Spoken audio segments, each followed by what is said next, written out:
வணக்கம். இந்த வீடியோவில் போஸ்ட் ஆஃபீஸ்லேருந்து ஃபாரினுக்கு பார்சல் அனுப்புறதுக்கு என்னென்ன விதமான சர்வீசஸ் இருக்குது, அதோட ரேட்ஸ் எல்லாம் எப்படி இருக்கும், பார்சல் பேக்கிங் சென்டர் இருக்கா, நம்ம போய் பேக் பண்ணி அனுப்பலாமா, இந்த டீட்டெயில்ஸ் எல்லாம் பார்ப்போம். போஸ்ட் ஆஃபீஸ் மூலயமா ஃபாரினுக்கு பார்சல் அனுப்புறதுக்கு ரேட் என்ன ஆகும்னு நிறையா பேர் கேட்டிருக்கீங்க. அதுக்கு முதல்ல நம்ம இந்தியா போஸ்ட் வெப்சைட்டுக்கு போகிறோம். இந்தியா போஸ்ட் வெப்சைட்டை நம்ம ஓப்பன் பண்ணின உடனே இந்த லெஃப்ட் சைடு மெனுன்னு போட்டிருக்கு பாருங்கள், அதில் மெயில்ஸ் அண்ட் ஸ்டாம்ப்ஸ் அப்படின்னு இருக்கும். அதை கிளிக் பண்ணிக்கிட்டோம்னா ப்ரீமியம், டொமஸ்டிக், இன்டர்நேஷ்னல் அப்படின்னு 3 மெனு காட்டும். அதில் நம்ம இப்போ ஃபாரினுக்கு அனுப்புகிறோன்னா அது இன்டர்நேஷ்னல். ஸோ இன்டர்நேஷ்னலை கிளிக் பண்ணிக்கிட்டோம்னா இங்கே 4 வகையான பார்சல் சர்வீஸ் இருக்கும் பாருங்கள். ஒன்று லெட்டர், இன்னொன்று இன்டர்நேஷ்னல் ஸ்பீடு பார்சல், அடுத்தது ஏர் பார்சல், அப்புறம் இன்டர்நேஷ்னல் ட்ராக்டு பேக்கெட். இப்படி 4 சர்வீஸ் இருக்குது. லெட்டருங்கிறது நம்ம லெட்டர் மாதிரியான ஐட்டம் 2 கிலோ வரைக்கும் அனுப்பலாம்.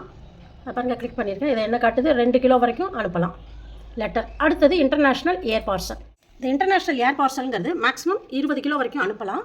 இது வந்து எவ்வளோ கண்ட்ரீஸுக்கு இருக்குன்னு பார்த்தீங்கன்னா 219 கண்ட்ரீஸுக்கு சர்வீஸ் இருக்குது போஸ்ட் ஆஃபீஸ்லேருந்து. அடுத்தது நம்ம இஎம்எஸ், அதாவது இன்டர்நேஷ்னல் ஸ்பீட் போஸ்ட்டு. இந்த இன்டர்நேஷ்னல் ஸ்பீட் போஸ்ட்டை பார்த்தீங்கன்னாக்கா நெருக்கி ஒரு 100+ கண்ட்ரீஸுக்கு ஸ்பீட் போஸ்ட் சர்வீஸ் இருக்குது. இது மேக்ஸிமம் 35 கிலோ வரைக்கும் அனுப்பலான்னு இருக்குது. ஆனால் சில கண்ட்ரீஸுக்கு அந்த கண்ட்ரியில் என்ன சர்வீஸ் மேக்ஸிமம் வச்சுருக்காங்களோ வெயிட், அதுதான் நம்ம அனுப்ப முடியும். அதை பொறுத்து தான் அனுப்ப முடியும். இது வந்து ஸ்பீட் போஸ்ட்டு. அடுத்தது இன்டர்நேஷ்னல் ட்ராக்டு பேக்கெட் அப்படின்னு ஒன்று இருக்குது. அது என்னங்க இன்டர்நேஷ்னல் ட்ராக்டு பேக்கெட்னா, இ-காமர்ஸ் கஸ்டமர்ஸ் இப்போ நிறையா இன்டர்நேஷ்னல் ஃபாரின் கண்ட்ரீஸுக்கெல்லாம் எக்ஸ்போர்ட் பண்ணுறாங்க. அவங்களுக்காக கொண்டு வரப்பட்டது ஐடிபிஎஸ். நார்மல் பர்சன்ஸும் நம்ம ரீட்டெயிலாகவும் அனுப்பலாம். மேக்ஸிமம் 2 கிலோ வரைக்கும் அனுப்பலாம். நல்லா எக்கனாமிக்கலாக இருக்கும். ட்ராக் அண்ட் ட்ரேஸ் இருக்கும். பிக்கப் ஃபெசிலிட்டி எல்லாம் இருக்குது. இதில் என்ன ஸ்பெஷல்னு கேட்டால் டிஸ்கவுண்ட்டும் உண்டு. டேரிஃபை பார்த்தீங்கன்னா ஒவ்வொரு 50 கிராமுக்கும் என்னவோ அது மாதிரி போட்டிருப்பாங்க டேரிஃபு. இது வந்து 41 கண்ட்ரீஸுக்கு இருக்குது. நம்ம ஒரு 100 கிராம், 150 கிராம், 200 கிராம் அனுப்பிச்சோன்னா ஒரு 400-500 ரூபாக்குள்ளேயே நம்ம அனுப்பிட முடியும். இந்த இன்டர்நேஷ்னல் ஏர் பார்சலோட ரேட் எப்படி இருக்கும் அப்படின்னு பார்த்தா டேரிஃப்னு இருக்குது பாருங்கள், அதை கிளிக் பண்ணணும். பண்ணினா நம்ம ஒவ்வொரு கண்ட்ரி நேமும் இங்கே இருக்குது பாருங்கள். மொதல் 1/4 கிலோ 250 கிராமுக்கு ஒரு ரேட்டு, அப்புறம் ஒவ்வொரு அடிஷ்னல் 1/4 கிலோக்கும் ஒரு ரேட்டு.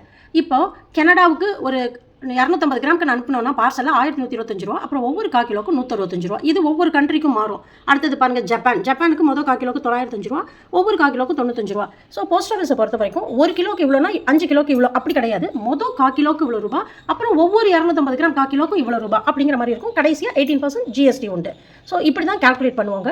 ஸ்பீட் போஸ்ட் எடுத்துக்கிட்டிங்கன்னா இன்டர்நேஷ்னல் ஸ்பீடுக்கும் அப்படி தான் ரேட்டு பார்த்தீங்கன்னாக்கா டேரிஃபு ஒவ்வொரு 1/4 கிலோக்கும் எவ்வளோ, அப்புறம் அடிஷ்னலாக உள்ள ஒவ்வொரு 1/4 கிலோக்கும் எவ்வளோ ரூபா. இப்போ ஆப்கானிஸ்தான் எடுத்துக்கிட்டால் 1390 ரூபா, ஒவ்வொரு அடிஷ்னல் 1/4 கிலோக்கும் 100 ரூபா. ஸோ 1 கிலோங்கிற ரேட்டு கிடையாது. இந்திய அஞ்சல் துறையை பொறுத்த வரைக்கும் உங்களுக்கு ஃபாரின்கெல்லாம் பார்சல் அனுப்பணும்னா நீங்கள் பாதுகாப்பாக பேக் பண்ணணும்னா மெயினான ஹெட் போஸ்ட் ஆஃபீஸ் எல்லாத்துலேயுமே பார்சல் பேக்கேஜிங் சென்டர்னு இருக்குது. ஸோ நீங்கள் திங்ஸ் எடுத்துகிட்டு வந்தாக்கா அழகாக அங்கே உள்ள பாக்ஸ்லேயே பேக் பண்ணி அனுப்பிடலாம். எக்ஸ்போர்ட்டர்ஸுக்குன்னு தனியாக ஒரு அஞ்சலக ஏற்றுமதி மையம் அப்படிங்கிற ஒரு கான்செப்டும் இருக்குது. அவங்களும் ஈஸியாக ஒரு போர்ட்டல் இருக்குது. அதில் அவங்களோட எக்ஸ்போர்ட் பண்ண வேண்டிய ஐட்டம்லாம் ரெஜிஸ்டர் பண்ணிக்கிட்டு அனுப்பலாம் ஈஸியாக. இந்த இன்ஃபர்மேஷன் உங்களுக்குலாம் ரொம்ப யூஸ்ஃபுல்லாக இருக்கும்னு நினைக்கிறேன். தேங்க்யூ.